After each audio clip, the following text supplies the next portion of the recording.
Welcome to Mac and Bleu, where we introduce you to who is building Arizona, bringing you the people and businesses that shape the landscape around us. From economic development and developers, underwriters and lenders, architects and engineers, to the very builders and suppliers that bring it all together.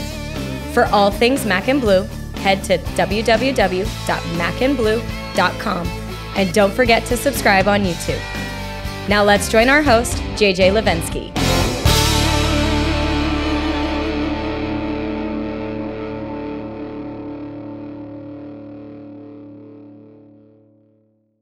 Hi, everyone. Welcome to another edition of Mac and Bleu. I'm JJ Levinsky, your host, president and co-founder of Blue Wave General Contracting. Today, I have Jonathan Kaiser of Kaiser International. I'm just going to throw that in there because that just sounds cool. It sounds great. Yeah. Just wait. I got to read the bio here because I can't do it justice as far as what this guy has done. Let's see. First of all, the book, You Don't Have to Be Ruthless to Win, is a #1 bestseller from the Wall Street Journal.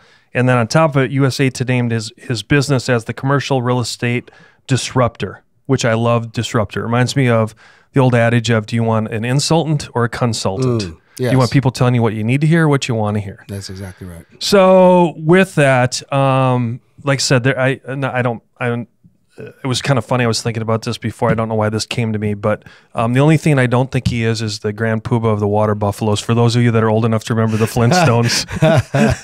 Yeah. Otherwise, no, I think Jonathan's got that accolade. Otherwise, I think Jonathan's been recognized for everything else in the world.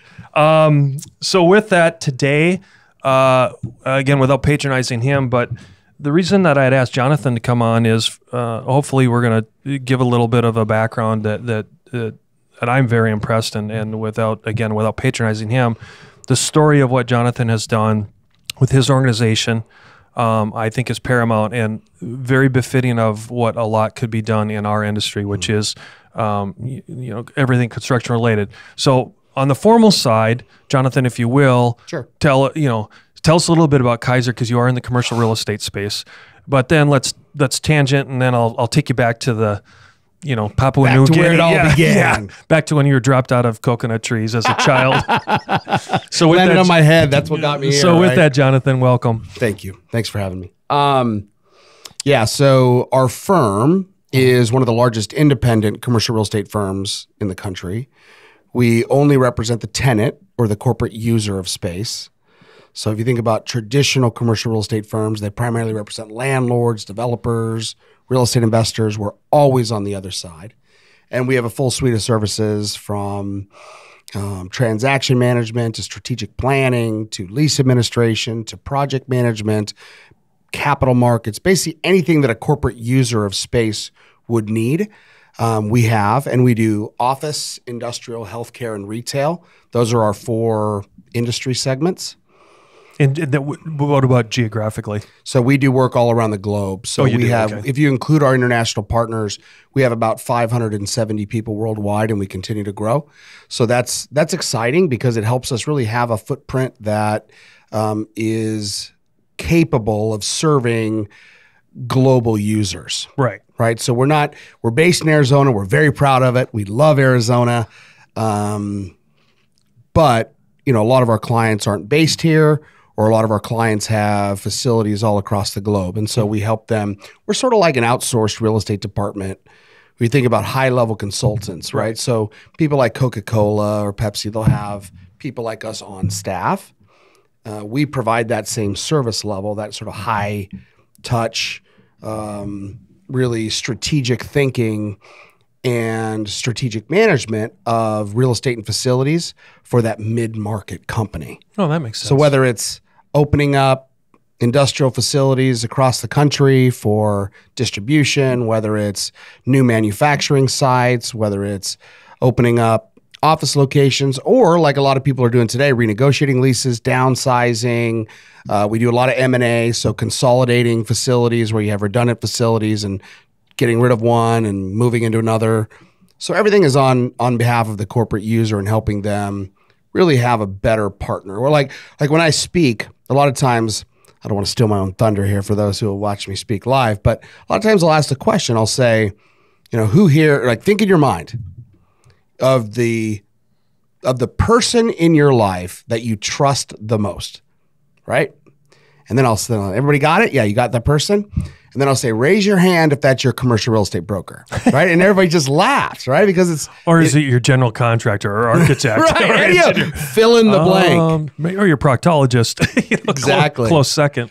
So we, our aim is to be that. Our aim is to be the most trusted person in our client's world, and for them to know that they really have someone who has their back, who's just looking out for them. You know, real estate's the second or third largest expense for most companies. It's the least flexible, right? Because you could lay off people, but you aren't laying off a lease or a building that you own. And over half of corporate bankruptcies involve breaking some kind of lease. So for us, this stuff is material. This stuff matters. Don't treat it like it's a copier lease. Treat it like this isn't something that you just say, well, my buddy does real estate and he takes me out to golf every once in a while. Like, you need a professional who's really going to help you manage that, and that's what we do. So we like to say that we provide kind of a different tier of service, right? A higher level of service. So 2 questions. Again, just staying on this for focus right now. When you talked about being on the tenant side, yeah, were you always able to be that specific, or early on did you have to take both sides? No. Okay. There's a common philosophy that believes that you do, right? Like in general, I think it's true that it is harder to make money as a tenant-only broker because you don't have all the listings, you don't get all the natural sign calls. But I think that the fact that you take listings undercuts your ability to really effectively represent the tenants, because you're put in a conflicted scenario. And if you piss off these landlords and developers, they're not going to give you more listing work. So you have to be really careful in negotiating, which for us, we want to help the end user, the tenant, the occupier, the buyer, whoever that is. We want to help them get the very best deal possible, irregardless of how the landlord feels about it. Now, we don't want to create an adversarial relationship, but we want to maximize the opportunity, right? Right. So, no, we started out with that as our mantra, and that's been core to our mission since we started. Okay, and then second, you brought up something, and it instantly made me think of something. Was with your portfolio, if I can go, let's go back 2 years, 2.5, 3 years. How bad did COVID affect your portfolio and your client's portfolio? Well, March of 2020, I thought, maybe I should go apply at Wendy's, you know? Every one of our requirements was put on hold. Right. That was a weird, scary time. I remember talking to my coach and just deciding that I wasn't going to be afraid, that there's going to be a lot of fear, and that a lot of people were going to need a steady hand. So it was my first time being a wartime CEO. Yeah. Because we'd had so much growth and so much just, up and to the right, that to have all of a sudden all your transactions put on hold and to have a company where everybody's feeling fear. But like Winston Churchill said, never waste a good crisis. And so we took advantage of it, and we're stronger than ever on the other side, which I'm grateful to be. Okay, so with that, I know we're kind of going to go here and then go right back to the beginning. Done. So with that, you're faced with, you said the crisis. At that point, you had already, and we're going to get into the history of you and Kaiser and the transformation. But at that point, was that one of your biggest tests or calling to what you had defined as the new Jonathan Kaiser? Yeah, for sure. And how did you get through it with everything that was transformational? Kind of what led you to write the book and all those kind of things? Yeah, I mean, there's nothing like a philosophy when it comes to being tested under duress, right? You really figure out what you're made of. What's your mettle? Are you really what you say you are, right? So it's there's a lot of elements to it, but the quick version is, what I decided that, one, I had a bunch of time on my hands that I didn't have before because everyone was frozen. For the first 2 months, everyone was frozen. So March, April, May were just really, really terrifying for people. So what we decided to do, it took me a few days to kind of think it through and think, who do we want to be in this moment? You're given, every day we get to choose who we're going to be. This was a unique moment in the history of our country and the history of the world, right? So I decided that we were going to be what we stood for, which is selfless service. And I said, what are the ways that we can be selfless service? There's no deals to be had right now. What do people need? And what people needed was advice. They needed to understand, what do I do? I have these leases. The landlord's saying I still got to pay them. People aren't allowed to go into the office. Is this a force majeure act of God event or not? Should I just stop paying? If I do approach my landlord, what should I do? So me and my team quickly put together like a presentation that was evolving daily, and we gave it for free to the world, right? Just everyone and everybody wanted it, right? Because everybody was looking for content to teach their members, all the executive groups, YPO, go down the list. They all were looking for content for their members to know what the hell to do now that the world seems to be falling apart. Everybody's revenue's dried up and they still have these leases, their biggest obligation. Right. And at this point, you had already been established. Again, I'm not fluffing your feathers, but you had already been established as a leading speaker. Yeah. The book was out. So, here, not only were you on this in the spotlight, but everything that you're just talking about, people were poking holes at it and second guessing it and going, all right, Jonathan, are you the real guy? Yeah. And is Kaiser really what you stand 100%. for? Right. And that's what we did. So we went to free education. That was our first move. Okay. Educate everybody. I said, call me. I'll coach you for free. So, I mean, we had calls coming from all over the world. The upside of that was that we got exposure we never could have gotten if we hadn't moved so quickly. All of our competitors were frozen. Right. Terrified. Right? We were on the move. We had world-class information updated every single day. We were out there. We were pushing it out. The other thing our team did is we picked up our phones and just started calling all the people in our network and Instead of waiting. Instead of waiting, Yeah. what do you need? Well, Yeah. how can we help you? What's going on with your business? What connections would be useful for you? Not even real estate related, right? So we just went into the whole team just quickly within a week. Triage. We just triaged, right? The second thing that helped us do is as that first 3 months subsided a little bit and people started going, well, maybe the world's not going to end. Maybe there will be some light at the end of the tunnel. Things started gradually changing. I mean, it was still a good solid 6 to 9 months of, this, we still were continuing to do this.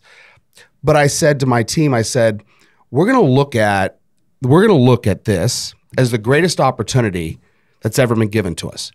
We're going to turn what is otherwise a crushing event for many in the world into the greatest opportunity that has ever been given to Kaiser. Right. And we're going to look at it that way.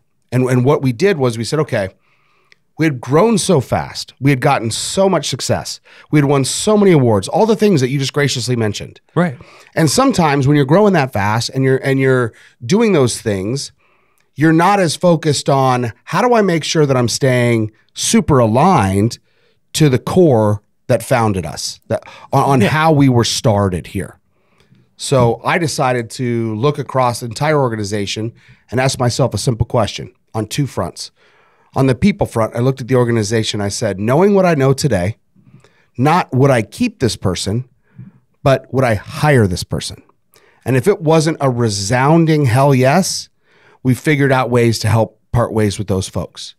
And what I found is that misalignment had grown in the organization.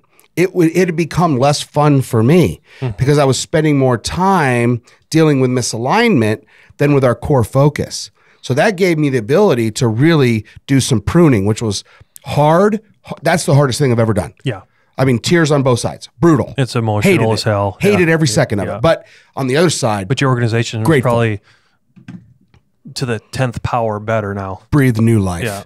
Then the second thing we did was that with all of our processes and systems and structures, saying, knowing what we know today, what would we do if we started the company now? And we found that we were still doing a lot of things that we had started doing because that's what we thought was the best, but we had learned since weren't optimal.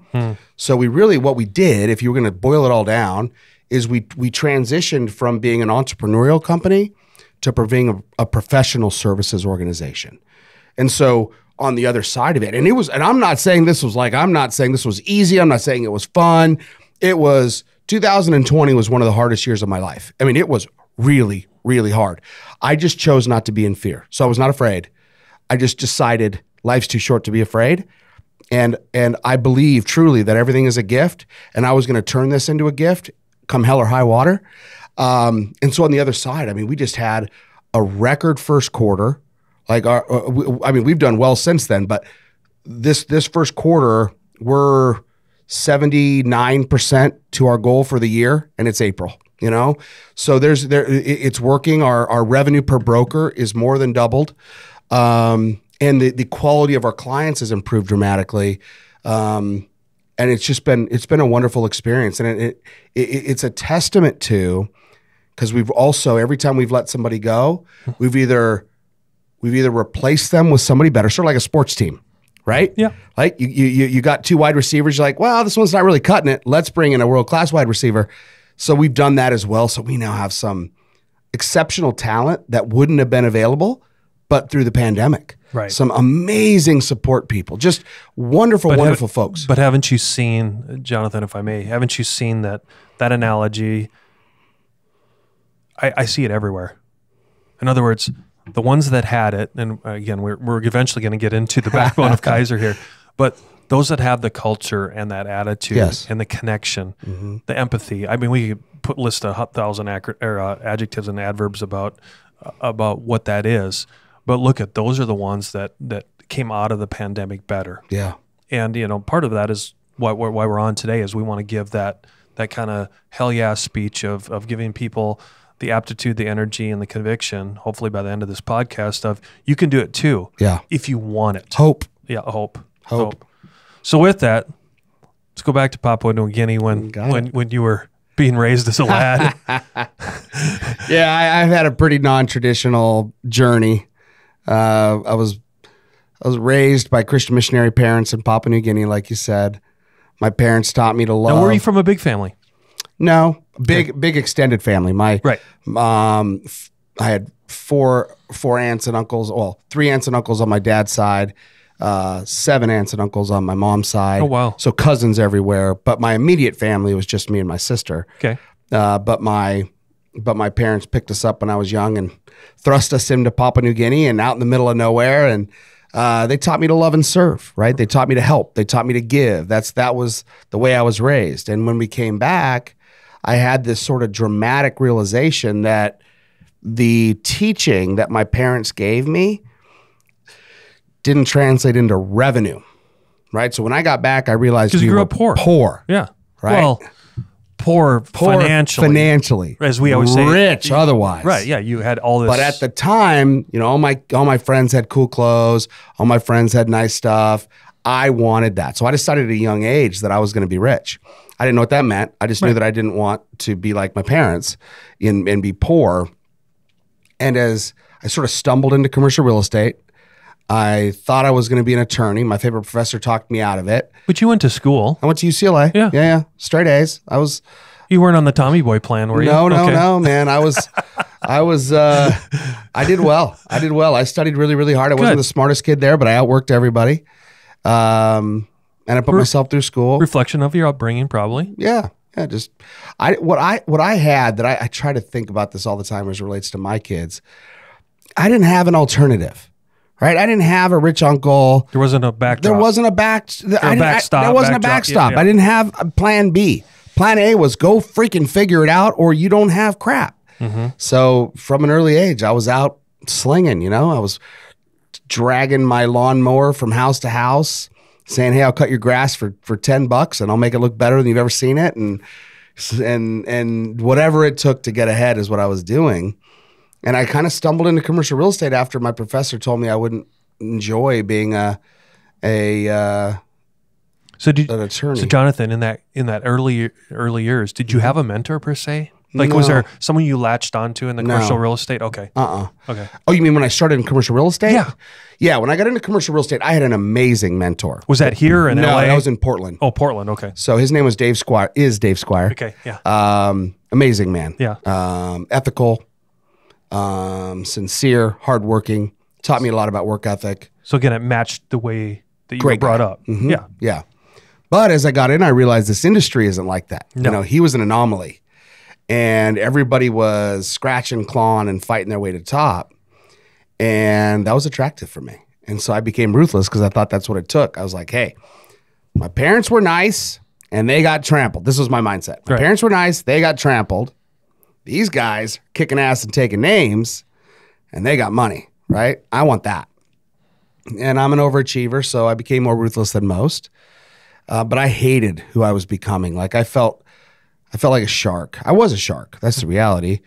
And I didn't sleep well, and I didn't feel proud of who I was becoming because I knew I was trampling on others to get what I wanted. But I didn't know another way. Like I didn't have the epiphany that I have today. So back then I just felt trapped. I was like, I either be like my parents and be poor, or I be successful by doing whatever it takes to get ahead. There comes a time when dreams become a reality, when you see your vision materialize into a true work of art. And the only way to get there is to choose a general contractor who shares that same vision and knows how to bring it to life. At Blue Wave, we aren't so big that we've forgotten where we've come from, and we aren't so small that we can't care for your projects regardless of their size. When your vision deserves safety, perfection, timeliness, and expertise in order to become a reality, trust Blue Wave to get it done right the first time.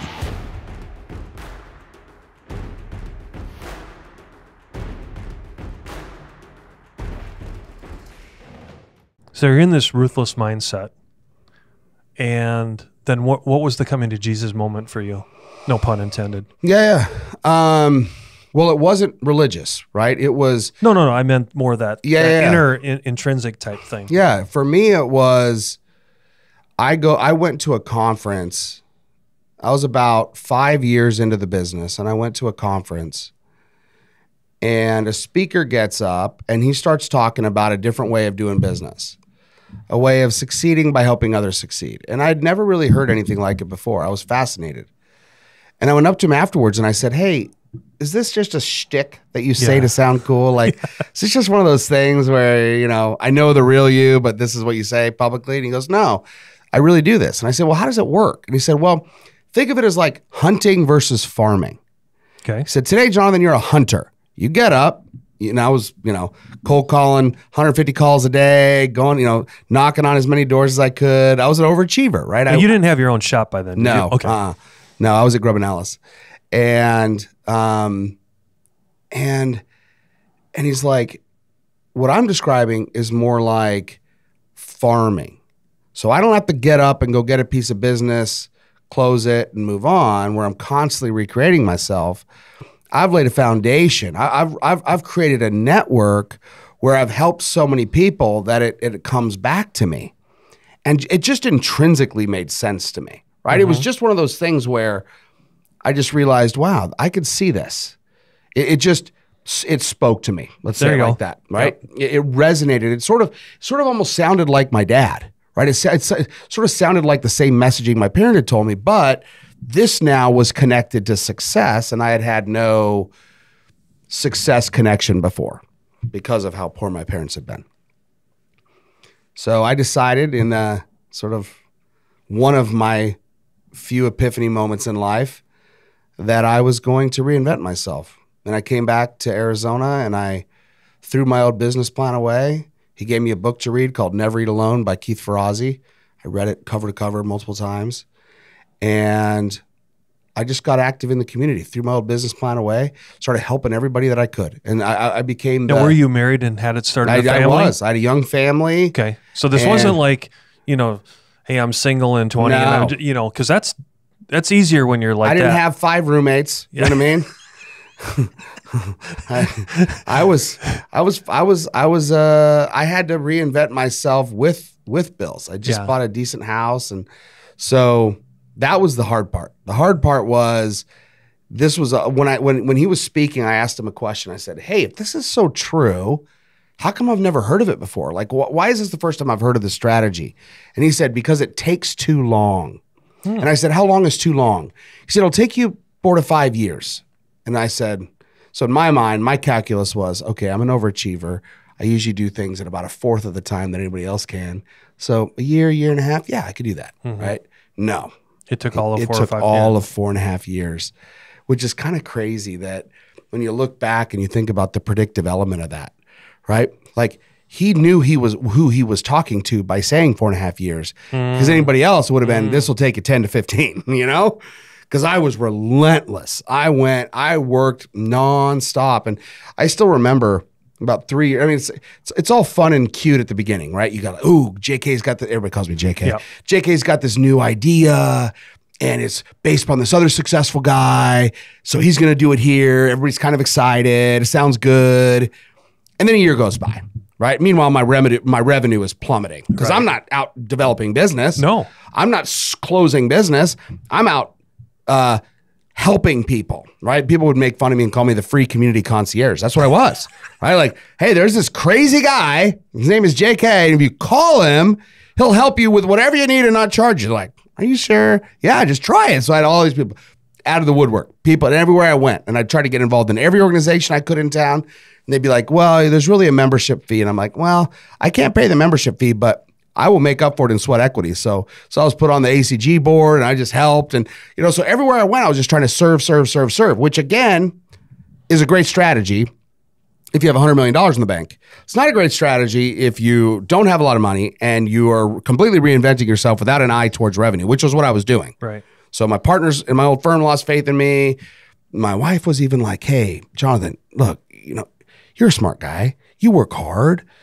Have you seen our bank account lately? Like it's kind of going the wrong direction. And I was like, just trust me, I'm up to something. I can feel it, And for the audience's sake, yeah. Tell me about those self-doubts. There had to have been some that crept in. Oh, without a question. Okay. Yeah, they accost you daily. Yeah. Right? I just refused to give in. I just was too stubborn to stop. There you go. Right? I was too committed.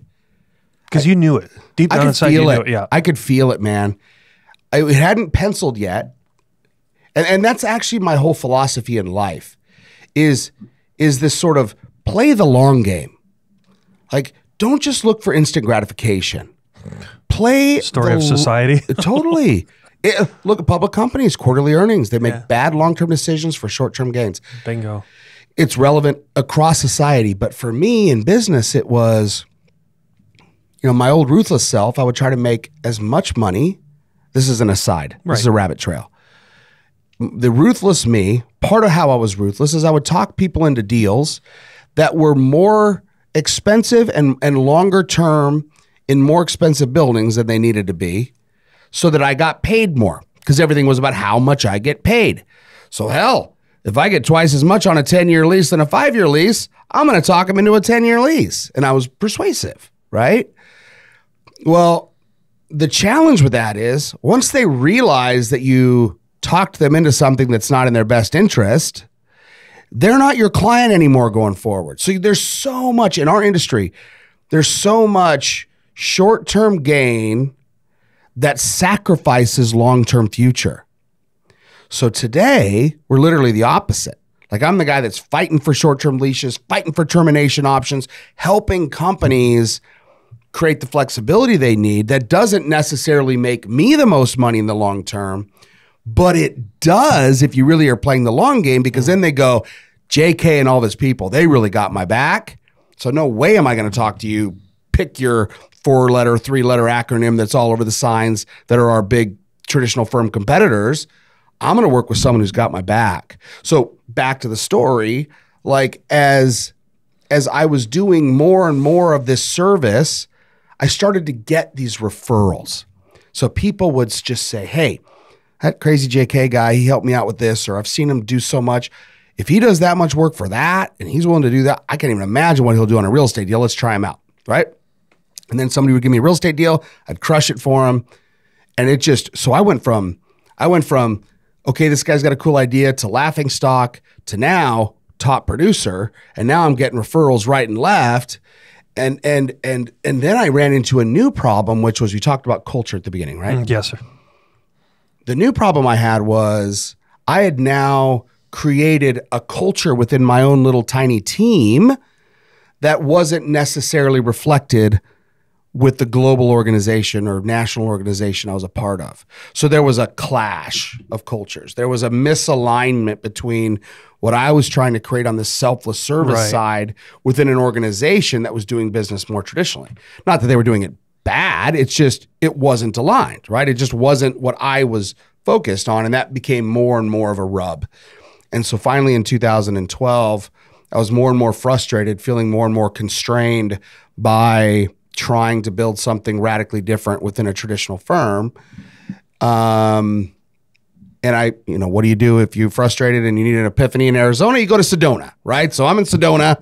It's funny you're looking up at the background. Looking at the background, I'm like, did you do that for me, man? You had to have. So I'm staring up at the mountains, and early in the morning, one morning, and I'm frustrated, and I just had this thought process going in my head. And the first thought is, what if you could teach other people to do what you've done? I'm like, yeah, I guess I could maybe do that. And then it was like, what if you had a firm where all that your firm did was do business this way? And my first thought back to that was like I was like arguing with myself. The thought back was, me, myself, and Irene over here. Yeah, like, I don't know how to build a firm. I'm just a real estate guy. Like, what do I know? I'm not an entrepreneur. I'm just a real estate guy. And the thought that came boom right back on that one was, if not you, then who? You're right. And I realized in this like wave, I even feel it now. Every time I tell the story, I still feel this, like I get the chills because I felt it so powerfully. Like, wow, my life made sense at that point. Like, I realized that all of the crazy I'd gone through from being a missionary kid, trained in this philosophy that I always thought was holding me back because it was keeping me from success. Superpower. Turns out it was my superpower. Yeah. And I had been trained to do what I now do everywhere I go, which is try to help as many people as possible. And that all I needed to do now was to turn that into a methodology that could train other people to do it, systematize it. So again, pulling pieces from different parts of the story that we've talked about so far, what we've done since the pandemic is it accelerated our systemization of this. Okay. So now we have much more formal structures to help ensure that the deliverables on the back end, the service levels on the back end, the client excitement and exuberance on the back end is reflective of what I'm sharing with people as possible in the beginning. And so from that epiphany, I was so excited, man. I just felt like I finally had found my calling, and told my partner, I got my partners together, told them I was leaving and I was going to start my own firm, and they sort of chuckled and said good luck. And what was the side bet that you'd fail? Yeah, the huge, I'm sure. What was the over under? I'm sure it was like, yeah. JK's going down. Good luck to that one, pal. He'll be broke in 2 months. Seriously, right? Which is fair. Like, it sounded crazy, Like, I was going into when we drafted our website and everything, and I remember January of 2013 is when we launched, and I still remember I got the website back, the final draft, ready to go live before we hit live. I thought, you know what? I better just read this one more time just to make sure. Okay. And because I remember when I had this epiphany, I don't think I've told this part of the story. What I did was I made a list of all the things that I wished were true about our industry. First, I made a list of all the things that I hated. That was a long list. But then I made think of it as like if we could all just hum and say, what is the idyllic situation? What is utopia for a commercial real estate firm? Yeah. Right? I wrote all those things down, and out of that, we created 15 core operating principles that we still, every time we get together, we go through them all, we talk about them. We just had a meeting this morning. We all talk about all 15. So take a tangent on that, Yeah. JK. When you say those 15 principles, or they're not, hey, let's use some of the buzzwords. It's they're not mission statements, or they're not value statements. No. Help the audience. Yeah. Well, I'll give the first one because the first one's kind of all encompassing, and then they all build on it. We serve our partners, clients, and each other fully, selflessly, and completely, and only involve ourselves in projects, activities, and conversations that can truly add value to another individual. We are known by one word, service, and we live the statement, it's all about me. That's one. So there's 14 more of those. They're long. They're more directional, right? They're more easy to understand how to execute upon. Okay, so let's say 2013. Yeah. Did you have all 15 of them defined right then and there? Done. We launched with them. Okay. Since then, 10 years later, how much have they changed? 2 words. Shush. Swear. Okay. 2 words. How often do you revisit them? Constantly. Okay. We just did them this morning. Do them all the time. Cool. But anyway, so back to the story. Yeah, sorry. No, you're good. So I'm looking at this website that's all filled with words like love and serve and help. And I'm thinking, my competitors are just going to laugh their asses off. When they read this, they are going to just chuckle. Screw it. That's who we are. Send. Go live, you know? Yep. And it's been just this crazy rocket ship ever since. And I knew. How bad were you scorned in the beginning? Oh, I still scorned. Yeah, but you're immune to it now. Well, I honestly have been immune to it from the beginning, right? That's part of what But you were a pariah almost in the beginning. In the beginning, I Yeah, was. yeah. Yeah. People are like, who's oh my that God, JK Who is guy? that JK guy? And he talks a big game and he's so full of shit and all that stuff. And the reality is I'm open to the fact that I'm not some perfect But you're human. not trying to make everyone I'm not happy trying to either. make everybody happy, Right. and I'm not claiming to be perfect. I'm not saying I got it all figured out. I'm just saying It's it matches you, though. That's exactly right. This is what I'm up to. I am constantly working on getting better and better every day at helping other people, because what I fundamentally believe, at the end of the day, all imperfections aside, take personality out of it, take everything aside. What I believe, and this is what most people, so don't miss this, I believe that selflessness is selfish. Exactly. It is. I believe that selflessness is the ultimate self-interested strategy. If you really want to kick ass and take names, if you really want to do well in the world, help as people as possible. Every religion, every philosophy, from the beginning of time, every good book has this embedded in it. I used to have this wall at my old space. We're recreating it in our new space, but that had leaders from, like across time, all saying some version of give and you shall receive. So what I believe is that the normal way of doing business, the cutthroat way that made me miserable, I don't think I'm alone. I think at some point you get you've been doing it for 40 years, you're probably immune. Yeah. But I think most people, it's like boiling the frog. It's slowly over time, you become adapted to it. I don't think that people wake up in the morning, look at their family that they love and care about and go, I'm going to go be a jerk, right? I think they do it. Sean might, but he's a different That's animal. Sean, right? Yeah. I mean, those production guys. You know what they say about those guys. Got to bring the family into the talking here. So what I think is that there is truth to the fact that if this is the best kept secret, because I believe it is, it's the best kept secret that's hidden in plain sight. Right? Well, it's like everybody knows it's true that you should help people, right? I'm not on some religious cause here. I'm not waving some moral holy flag. I'm just a regular guy, right? Not trying to be anything that I'm not. But what I believe very, very, very deeply, and what I believe our success has proven, is that the more you give, the more you get. And so what I try to do is I try to do what I believe to be impossible, which is outgive the universe. So the more you give into the universe somewhere, somehow, the universe cannot handle an imbalance and it comes back. So I don't even care where I'm giving to, because I know I'm somehow getting a chip somewhere else. And the only difference is most people are like, number one, I'm not willing to take the time to wait. Number two, they're doing it with that in mind. I actually am doing it because I love to help. Right. I love to give. When I get things back, sometimes I'm like, half the time I don't even remember what I did to get there. Like, I'm like, well, how do I know you again? Oh, you helped me and do this. Oh yeah, I forgot about that. Boom, it comes back around. So what I'm trying to say to our industry is not that, hey, everybody sucks and you're all bad and you're losers. No, I'm just saying, hey, maybe as a possibility, maybe there's a different way. Maybe you could do it by helping as many people as possible, by doing simple things like, how about you just be your word? How about you just do what you say you're going to do, right? How about if you don't punish mistakes?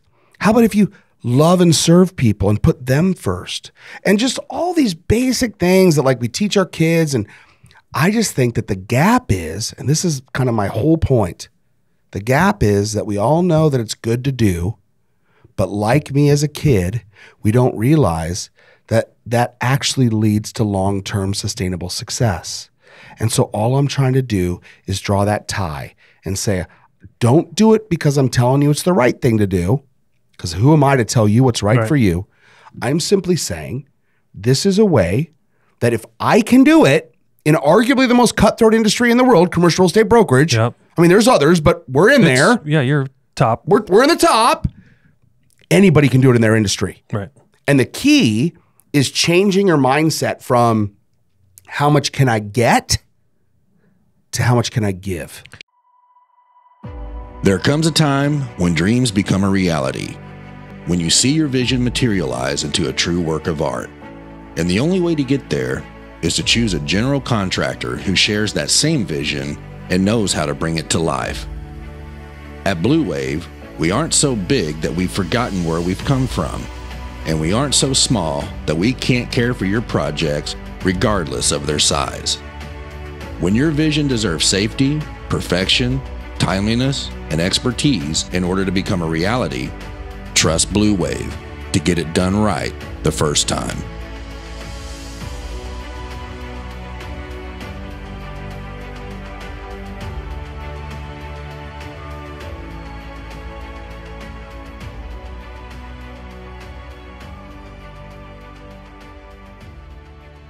So let me ask you, because I'm going to call you Dr. JK now. You've had all this time. I like that. I don't think I'm. You can steal it. That. Yeah, you might use it. That. Dr. JK. When I was thinking about my own transformation over the last few years, not to the level that you've gone, but the one word that kept coming up in my mind, consciously, back to the subconscious part, is if it's the best kept secret, or it's not, because it's actually there. What's the block? What's the mental block for everyone to adapt to it? And I think it's vulnerability. Because think about those people that just can't see it for what it's worth. They just can't. They don't have the comfort of being vulnerable. Do you agree, disagree, or I'd like your opinion on that one? I do think it's really hard. I think it's really hard to be vulnerable. For a lot of reasons, and I do see that as a gap.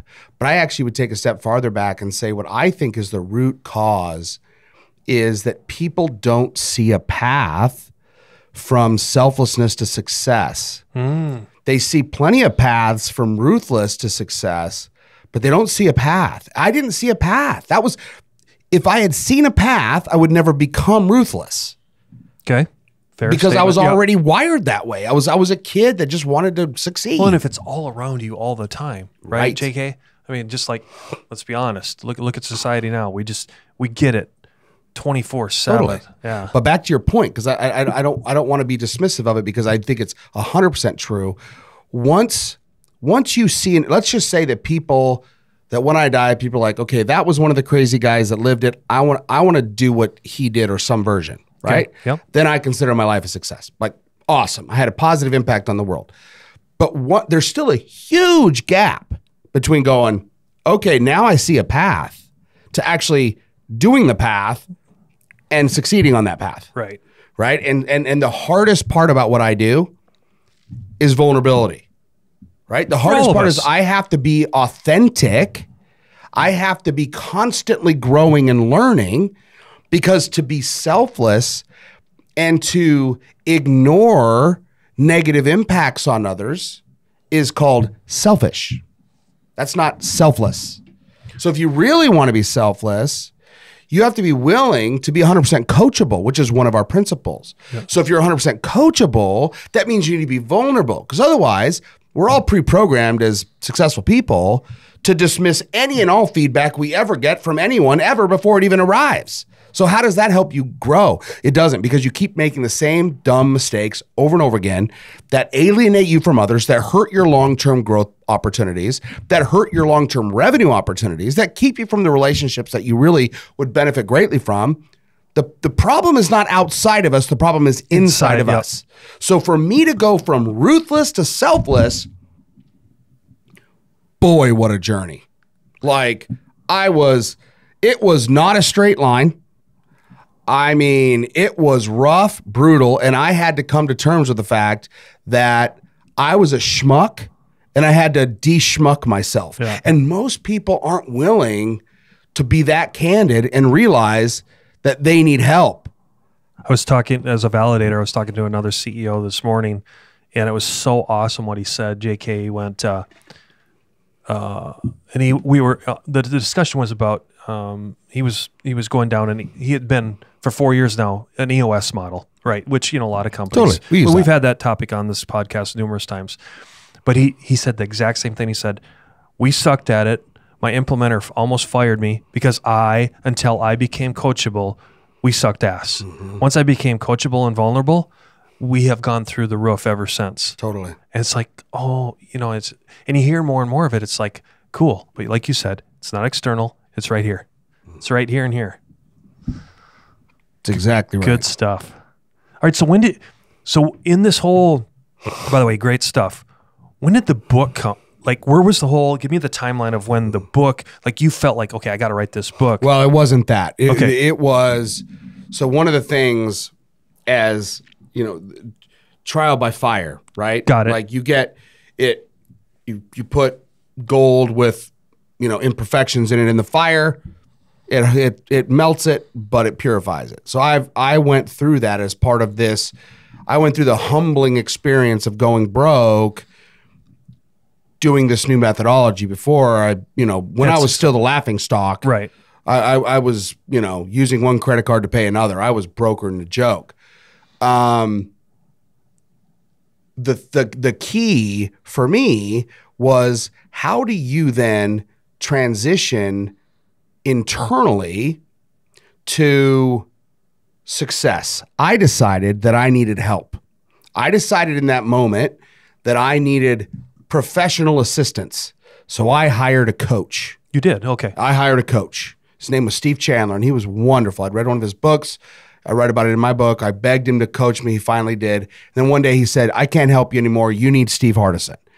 And Steve Hardison was like this not terrifying, like he's not scary at all, but like you don't show up to Steve Hardison's office unless you really want to change. And I had been pushed to the point where I was so humbled by this journey I was going through and so frustrated that I needed help. I knew I needed help. So I cobbled together enough money to hire Steve, and it was the most life-changing thing I've ever done is hire Steve Hardison. And in one of his coaching sessions, he said, you really should write a book. And I said, I'm not it's sort of the same I'm not a this that I said when I was in the hot tub, in Sedona looking at the mountains. I said, well, I'm not an author. I don't know. And he goes, no, you should write a book. You have an amazing story. And he goes, and what it'll also do is it'll help clarify for people what you're building and where you're going. So that's what created it. And it was a long, hard road. It wasn't easy, right? It was a couple year process. Many year process. Yeah. For those who go, man, I want to write a book someday. I'm like, don't do it. Like unless you really, really, really feel called, it's rough. But I mean, I poured all of myself into it. And I think that's the authenticity of it, the vulnerability of it. Like I remember one of the guys that read it, he's a prominent attorney here in town, and he called me up and he goes, this is the bravest book I've ever read. And I go, well, thank you. I don't know what that means exactly, but thank you. JK, I didn't know you have tattoos down there. I just think most people, they write a book to be like, here's how perfect and amazing I am. Yeah. They don't write a book to tell you how much they sucked. Yeah. My book is filled with that. I lead with that because I think we're all human, and let's all just work together and help each other. And the vision for the book was, I want to help people have a roadmap for how they can create this journey for themselves, how they can go, because, pinch me, man. Right. Like I have an amazing family, amazing friends, amazing business. We have amazing clients, amazing people that work with us. Like I feel really blessed because back in the day when I was Ruthless, I tried to go around convincing everybody that I was a good guy, and everybody knew I wasn't. And now I don't care at all. I just try to help as many people as possible. But because I help so many people, like my kids say, Dad, everybody loves you. And I go, well, that may be true, maybe not. I go, but I think the truth is I love everyone, right? Ooh. So it's hard to not love you back if you love everyone. And I'm sure I'm sure somewhere out there is someone that I don't like. I'm sure there is. I just haven't met him yet, right? So I love everyone. So let me ask you this, JK. I think the audience would love to know this question. Those that have, are eventually going to listen and be inspired by you or whatever. I mean, I know that's a strong word, and that this is what you're here for. But if the rest of society could listen to this podcast and pay it forward and have a better part of themselves, being what you talked about, how are the struggles, or what are some of the struggles that you in the corporate environment? So in other words, I'm thinking of like, if there's 20 other business owners listening to this right now, and they're like, I'd love to do that, JK. Yeah. I have no freaking clue on how to do that in my organization. 100%. Like, I'm afraid I'm going to lose 80% of my staff and this, and this. What words of wisdom, encouragement, or vulnerability saying, guess what? It's going to suck and you are going to lose 80% of your people. Yeah, no, I wouldn't say that latter part. Anything's possible, right? Right. It's all about execution.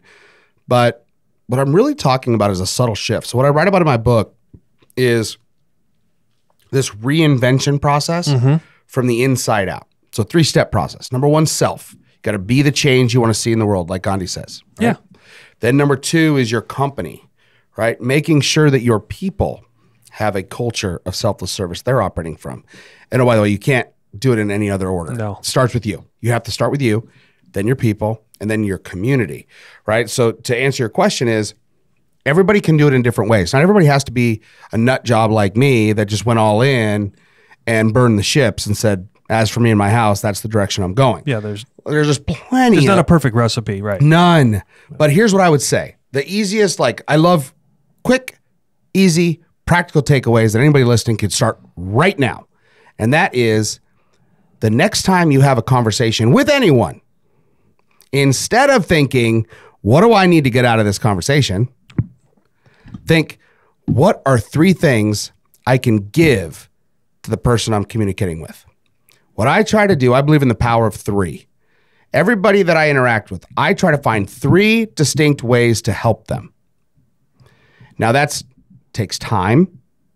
It takes listening skills. It takes probing, right? You got to figure out what people really need, because people are so busy telling their BS story to your BS story, and you're just kind of like waiting for them to finish talking so you can start talking, instead of really trying to find ways you can help people. And if you look, they're everywhere. So the short version is, everywhere you go, do exactly the same meetings, the same schedule, the same everything. Just when you show up for that, for every conversation, instead of thinking, what do I need to get out of this person? Think, what do I need to give into this person? Right. And that's what I do wherever I go. And that's literally, if you're going to boil the whole thing down, it's that simple. And so there's no way that you're sitting down with an employee and you love on them in 3 ways that they're going to go resign en masse. No. They're going to be like, AFT, about freaking time. You know what I mean? Like, where have you been? I've been here trying to help you the whole time, and you've been thinking about yourself, Mr. Leader, Mrs. Leader, right? So I think everywhere you go, what I have found personally is, there's another thing that some of the people in my company say, is they say, everybody loves JK, like similar to what my kids say. And I'm like, well, it's not that they love me, it's that I show up and they have a different experience with me than almost everybody else in their life, because I show up for them. I don't show up for me. So, and I didn't set this up on purpose, but it's worked. Like, there's kind of like a vortex around us right now. There always is. But I've always wanted to ask you about this, and I think it's a great way to almost wrap up our session today, is how that leads right into what I watched or listened to something that you said, and that is speed to trust. So what you just described to me just goes right into that speed to trust. Let the audience know what that looks like and what that means to you, because you've kind of defined it to a certain degree. Yeah, I love that you just asked that question, because I do think that is the key. Right? The key is, how do you demonstrate in the most compressed timetable possible? Because no one wants to listen. Just like what you got done said, me. Oh, JK said something, right? Yeah. Right. Yeah. But if you're like you said, if you're giving them 3 things to make them better that you're giving, but holy cow, speed to trust. people almost don't know what to do.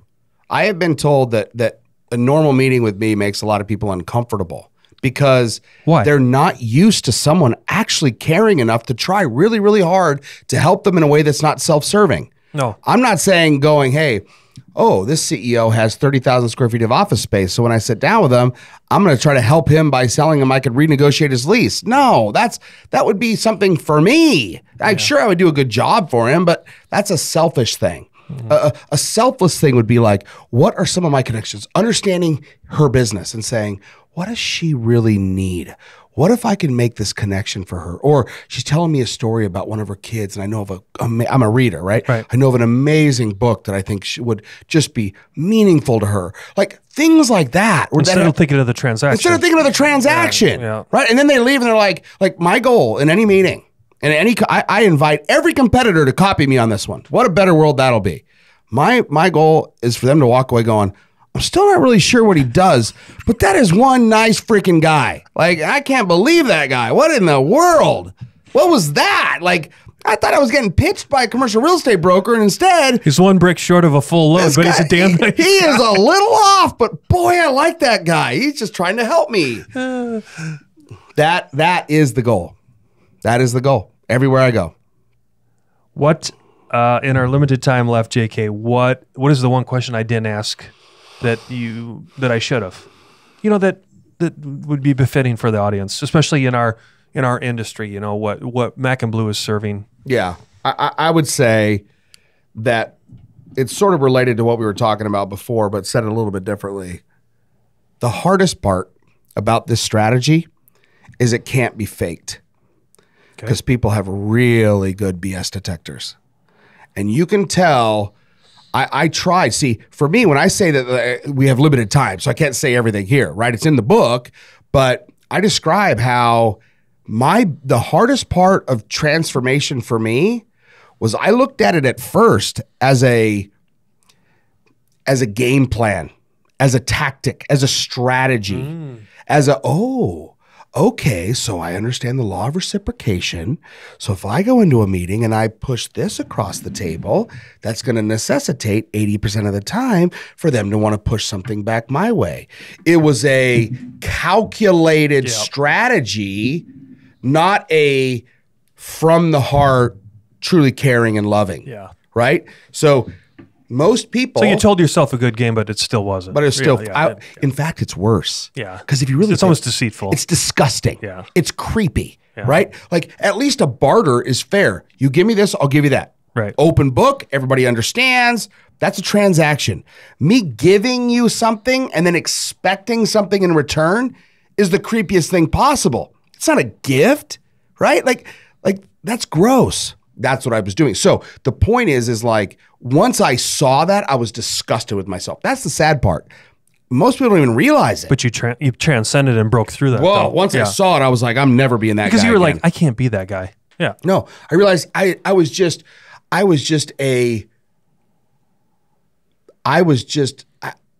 had just become a deceiver. At least before I was authentic. Now I was pretending to be something that I wasn't. Oh, that was disgusting.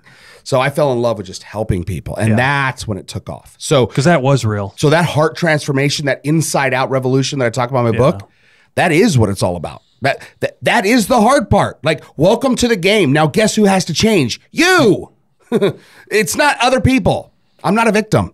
Anything that happens in my life is my responsibility. I even like to say my fault. Right? Because if you don't make it your responsibility, you can't change it. If it's somebody else's fault, you're stuck. I like to make everything my fault because then I can fix it. So even my kids will be like, oh, yeah, that's my fault. They'll be like, Dad, you didn't do anything. I go, yes, I did. Because obviously somewhere back in your upbringing, I did something wrong to lead you to that bad decision. So I'm sorry. Hey, look what happened to me. They dropped me on my head and I ate a bunch of lead paint as a child. And it worked out. Sean, no, I'm not going to go there again. I picked on you once. I can't pick on you twice in one podcast. All right, good stuff, JK. All right,